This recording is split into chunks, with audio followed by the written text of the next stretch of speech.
আর এরা কারা, কোথায় থেকে আসছে ওরা?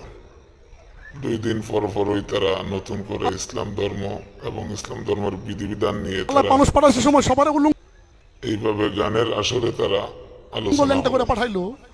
উল্টাপাল্টা মন্তব্য করে যাচ্ছে। আবার এই মানুষ যখন আইসে কাপড় কাপড় তখন আবিষ্কার করছে, তখন আল্লাহর পর্দার প্রয়োজন পড়ছে। আসলে কি আল্লাহ তাআলার পর্দা আমি বুঝছি? বাদান, আপনি কি মনে হয় মোহাম্মদ কি এতই বোকা ছিল যে বর্তমানে বোরকা পইরা মস্তান যায়, নদী যায়, অনেক পুরুষে বেটি থেকে যায়, মোহাম্মদ বুঝে এই পোশাক দিয়ে দিব মানুষের ধোকা দেওয়ার জন্য? বাবাজি, এক মহিলা আমার সামনে আসছে, আমি বোরকা খুলেন, না আমি বোরকা খুলতাম না। আমি বোরকা বললে তো আপনি শয়তানের লেবাস ধরলেন।